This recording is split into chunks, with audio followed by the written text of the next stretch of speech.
Oakland, California, 1964. A door is locked from the inside. The windows are covered. Only a handful of people are allowed to watch. What happens in the next few minutes will never be fully agreed upon, not by the two men who lived it, not by the witnesses in the room, and not by the millions of martial arts fans who would spend the next 6 decades arguing about it. One man is 23 years old, brash, already convinced he's rewriting the rules of Chinese martial arts. The other is a formally trained master, sent, some say, to put the young upstart in his place. By the time it's over, one of the most famous martial artists in history will have won the fight and lost his breath.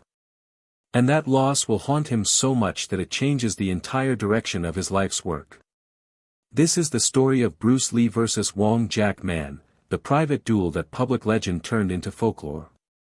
To understand why this fight happened, you have to understand who Bruce Lee was in 1964, not the global icon he'd become, but a young, restless teacher trying to build a name for himself 3,000 miles from Hong Kong.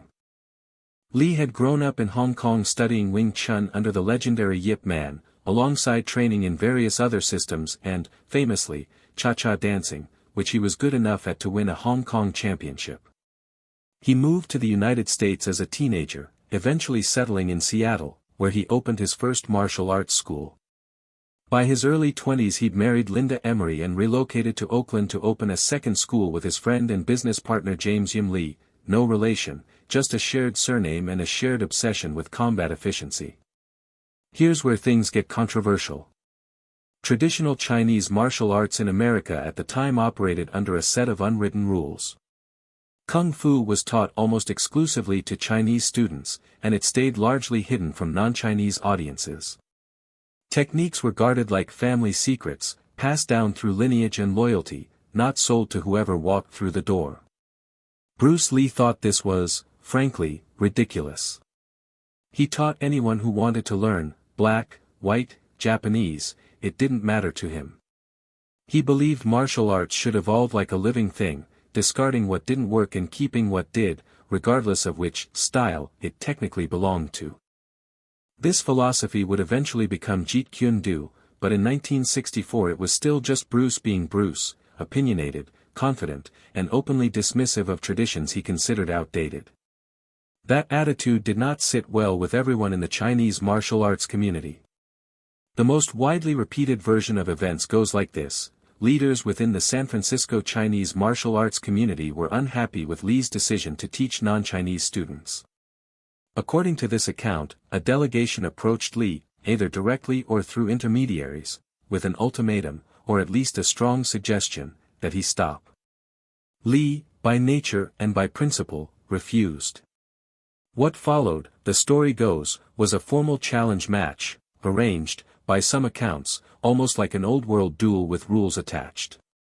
If Lee lost, he would have to close his Oakland school or stop teaching non-Chinese students. If he won, he could keep doing exactly what he was doing, with no more interference. The man chosen to represent the other side was Wong Jack Man, a martial artist trained in northern Shaolin styles who had recently arrived from Hong Kong and was respected within traditional circles. Now, it's important to pause here and say something that too many retellings skip over. Wong Jack Man himself, decades later, told a very different story. In interviews and even in a 1980 written account, he said he wasn't sent by anyone.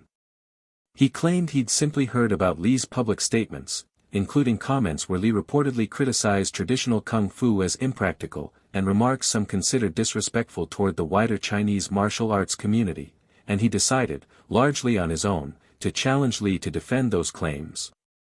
So even before a single punch was thrown, we already have two competing narratives. Was this an enforcement action by a martial arts establishment trying to protect its secrets? Or was it one proud young master reacting to another proud young master's mouth?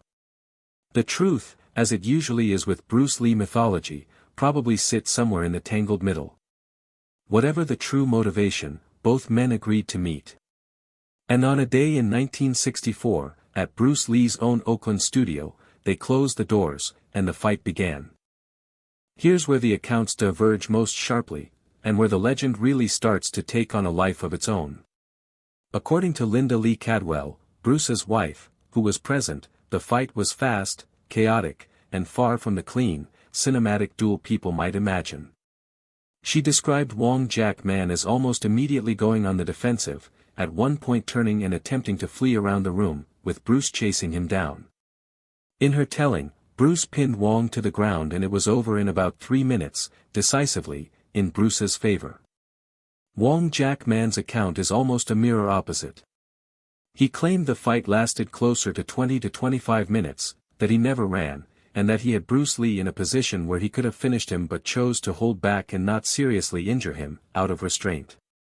In Wong's version, there was no clean, decisive knockout, it was closer to a draw that ended when both men were exhausted and agreed, essentially, to stop. So, did it last 3 minutes or 25? Did Wong flee, or did he show restraint? Did Bruce dominate the entire fight, or did it go back and forth? Nobody outside that small room can say for certain, and even the people inside that room have never fully agreed. What both sides do agree on is this: Bruce Lee won. Whatever the pacing, whatever the specific exchanges, Wong Jack Man did not defeat Bruce Lee that day, and no serious account, including Wong's own, claims otherwise. The disagreement isn't about who won. It's about how close it was, and what that closeness meant. And that detail, the idea that the fight was closer, harder, and more exhausting than a martial arts genius should have found it, is exactly what stuck in Bruce Lee's mind afterward. Here's the twist in this story that a lot of people miss. The fight itself, brief as it was, isn't really the important part. What Bruce Lee did afterward is.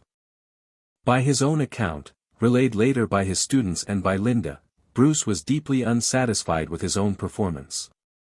Even though he'd won, he felt he'd taken too long to finish the fight, and that he'd been left winded and gassed in a way he considered unacceptable for someone who billed himself as a master of efficient combat. He felt clumsy. He felt like his technique, rooted heavily in classical Wing Chun structure, hadn't given him the tools to end the confrontation as quickly and cleanly as he wanted. For most people, winning a real fight against a trained opponent would be enough. For Bruce Lee, it exposed a weakness he couldn't ignore.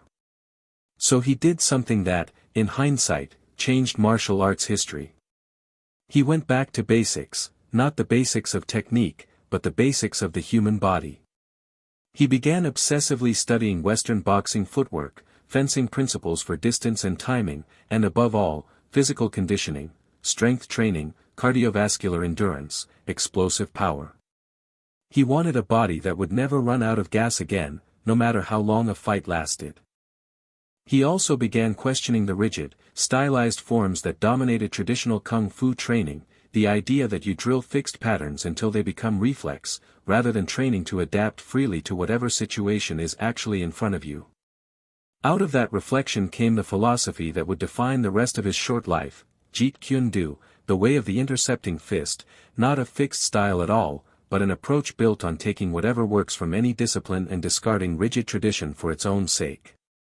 His now famous phrase captures it perfectly: to have no style as style, to treat form as formless, so a fighter can adapt like water taking the shape of whatever container it's poured into.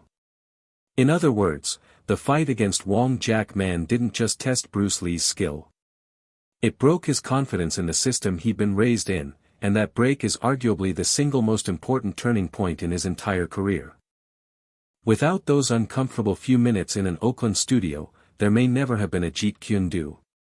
And without Jeet Kune Do, the entire trajectory of Bruce Lee's philosophy, the ideas that eventually influenced everything from Enter the Dragon to modern mixed martial arts, might never have existed in the form we know today. Decades later, this fight still gets debated in martial arts forums, documentaries, and, fittingly, it inspired a fictionalized version in the 2019 film, Birth of the Dragon, which dramatized events well beyond what anyone actually confirmed happened, drawing criticism from people who felt it distorted both men's stories for entertainment.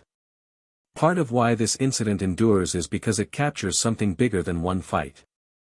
It's a clash between two philosophies of martial arts, tradition versus adaptation, secrecy versus openness, playing out through two real human bodies in a locked room, with no cameras, no referees, and no way to ever fully verify what happened. Entire career. It's also a reminder that even legends have moments of doubt. Bruce Lee is remembered today as almost superhuman, impossibly fast, impossibly precise. But the reason we know that version of him is partly because of a fight he considered a personal failure, a fight that embarrassed him into becoming better. Wong Jack Man went on to have his own long career teaching martial arts in San Francisco, and largely avoided discussing the fight publicly for years, only breaking his silence decades later to correct what he saw as an exaggerated legend. Bruce Lee, of course, went on to become one of the most influential martial artists and cultural icons in history, before his life was cut tragically short in 1973 at just 32 years old. But if you ever wonder where the philosophy behind his most famous ideas actually came from, the water metaphor, the rejection of rigid style, the relentless physical conditioning, you can trace an awful lot of it back to a few uncomfortable, disputed minutes in an Oakland studio in 1964, and one young master who refused to be satisfied with simply winning.